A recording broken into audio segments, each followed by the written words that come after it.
বাড়িতে চিকেন আছে? তাহলে আজ বানান বাইরে থেকে কেনা স্ন্যাক্সের থেকেও বেশি ক্রিসপি চিকেন পকেট। একবার বানালে বাচ্চারা বারবার চাইবে, আর রমজান আর ইফতারের জন্য পারফেক্ট। দেখাবো খুব সহজ উপায়ে ক্রিসপি চিকেন পকেট। ময়দা লাগবে না, ওভেনও লাগবে না, আর বাইরে থেকে আনতেও হবে না। চলুন শুরু করি। প্রথমে যেগুলো লাগছে এখানে গাজর কুচি, পেঁয়াজ কুচি, ক্যাপসিকাম কুচি, রসুন কুচি, ঝালমরিচ কুচি। তারপরে এখানে লাগছে চিকেন, বনলেস চিকেন নিয়েছি ওই 200 গ্রামের কাছাকাছি, ওয়াশ করে রেখেছি। তারপরে এখানে মশলা সল্ট, জিরার পাউডার, ধনিয়া পাউডার, ঝালমরিচের গুঁড়া, হলুদের গুঁড়া। তারপরে এখানে ব্রেড নিয়েছি, এই যে দেখতে পাচ্ছেন সাইডের যে ব্রাউন অংশটা থাকে সেগুলো কিন্তু বাদ দিলেই বেটার হয় আর কি। কিছুটা মশলা লাগছে ginger garlic paste, chilli paste, আর তারপরেই হচ্ছে কর্নফ্লাওয়ার 2 টিস্পুনের কাছাকাছি। ফার্স্ট আপনাদের যেটা করতে লাগছে চিকেনটা ম্যারিনেশন, ওই যে মশলাগুলো নিয়েছিলাম পুরোটাই চিকেনের মধ্যে অ্যাড করে দিলাম। তারপরে খুব ভালোভাবে মাখাতে হবে।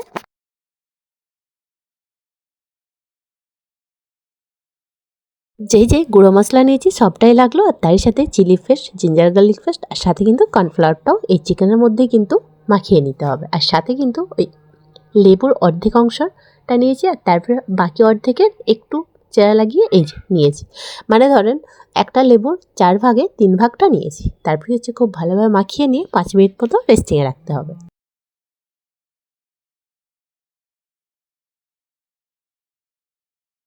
এরপর যেটা করতে হবে, কড়াইয়ের মধ্যে রিফাইন তেল নিয়েছি। তেলটা বেশ একটু গরম হলে ক্রিসপি চিকেনগুলো একটু ফ্রাই করে নিতে হবে, একদম লাল লাল মুচমুচা করে। আচ্ছা, এখানে একটা ছোট্ট টিপস দিই, চিকেনগুলো একটু সময় ধরেই ভাজতে হবে। যেহেতু চিকেনগুলো লাল লাল করে ফ্রাই করতে হবে, সেক্ষেত্রে একটু তো সময় লাগছে, তাই না? তারপরে হচ্ছে নিচের পোর্শনটা কালার হলে একটু পাল্টে দিতে হবে, আর সুন্দরভাবে কালার আসা পর্যন্ত আপনাদের ওয়েট করতে হবে।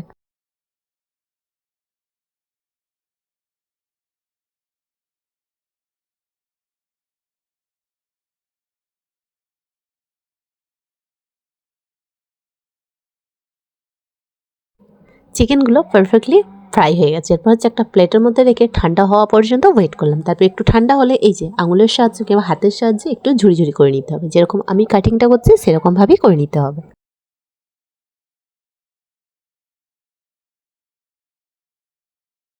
যেটা করতে হবে, ব্রেডগুলো একটু বেলে নিতে হবে। আচ্ছা, কিভাবে বেলবেন? 2টা ব্রেড একসঙ্গে জয়েন করে এইভাবে একটু চাপ দিয়ে কিন্তু ব্রেডগুলো বেলে নিতে হবে। এই যে আমি যেরকম করেছি। তারপরে একটা সাইজ মতো বাটি নিয়ে কিংবা কাটুরি নিয়ে এরকমভাবে চেপে একটু প্রেস করলে রাউন্ড রাউন্ড একটা ব্রেড হয়ে যাবে। আচ্ছা, তারপরেই হচ্ছে এই কড়াইয়ের মধ্যে ফ্রাই করা চিকেনের তেলটাই আমি আজ কাজে লাগাবো। বাকি তেলটা উঠিয়ে নিয়ে কিছুটা রেখে ফোড়ন দিলাম রসুন কুচি, মরিচ কুচি, তার সাথে কিন্তু গাজরটাও দিয়ে দিলাম, আর সাথে কিন্তু 2 থেকে 3 মিনিট পর এর সাথে ক্যাপসিকামটাও অ্যাড করব। তারপরে হচ্ছে পেঁয়াজ কুচিটা।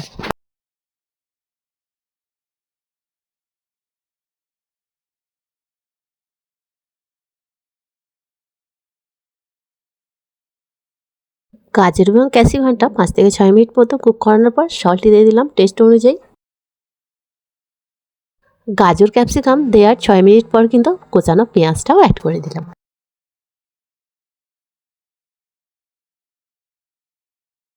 এরপর এখানে টমেটো কেচাপ এবং সয়া সস অ্যাড করতে হবে। ওই 2 টিস্পুন আপের কাছাকাছি টমেটো কেচাপ অ্যাড করেছে, সয়া সসটা 1 টিস্পুন।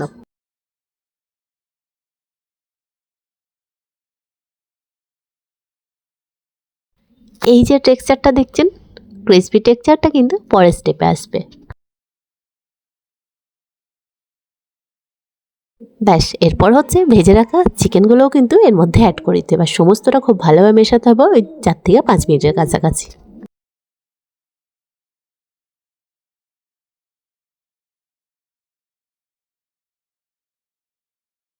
এরপর যে ইনগ্রিডিয়েন্টসটা দেবো, একদম চিকেন পকেটের মধ্যে স্টাফিংটা দেওয়ার পর জুসি এবং ফ্লেভারফুল হবে। এই যে 3টা স্লাইস চিজ দিয়ে দিলাম। চিজটা মেল্ট হয়ে গেলে খুব ভালোভাবে কিন্তু 2 মিনিট সময় লাগবে চিজটা একদম স্টাফিংয়ের সঙ্গে মিশতে। তারপরে হচ্ছে খুব ভালোভাবে মেশানোর পর গ্যাসের ফ্লেম অফ করে নেন, আর তারপরে হচ্ছে একটা প্লেটের মধ্যে ট্রান্সফার করে নেন।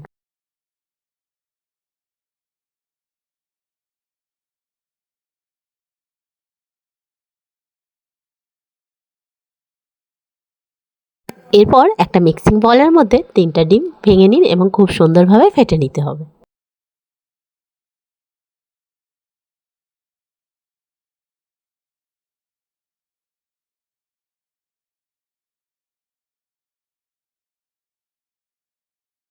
আচ্ছা, এখন পকেটগুলো ডিমে ডুবিয়ে ব্রেড ক্রাম্সে মাখিয়ে নিন।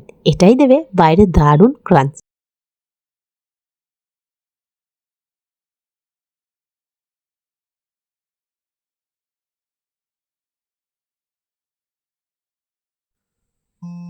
মাঝারি আছে ভাজুন, বেশি তাপে ভাজলে পুড়ে যাবে। ভাজার সময় তেল বেশি গরম না রাখলেও ভেতরটা নরম থাকে।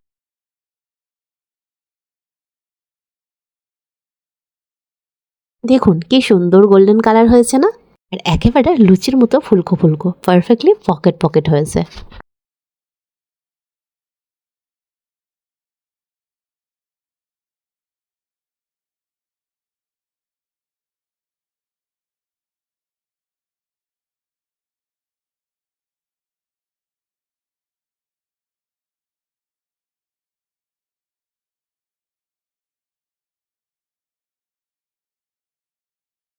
পারফেক্টলি কিন্তু ব্রেডগুলো ফ্রাই হয়ে গেছে আর পকেট পকেট হয়েছে না? এই যে দেখতে পাচ্ছেন সমস্ত ব্রেডগুলো কিন্তু একদম লুচির মতো ফুলকো ফুলকো আছে। এরপর হচ্ছে একটা কাটিং বোর্ডে রেখে এগুলোকে দুই ভাগ করব। এই যে দেখতে পাচ্ছেন একটা ছুরি নিয়েছি, আর দেখে নিশ্চয়ই বুঝতে পারছেন একদম পারফেক্টলি পকেট পকেট।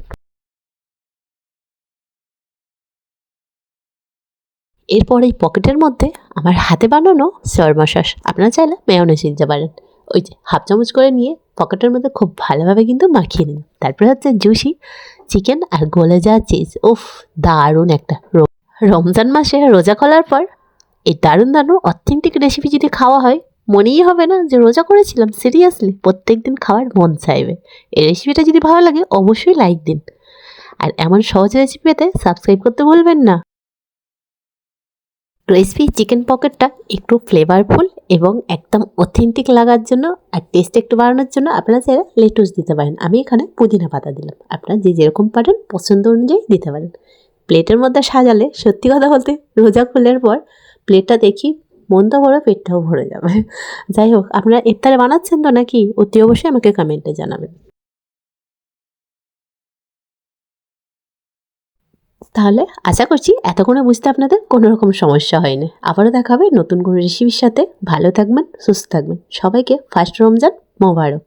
কারা কারা রোজা রাখছেন আর কারা কারা রাখছেন না অতি অবশ্যই কমেন্টে জানাবেন।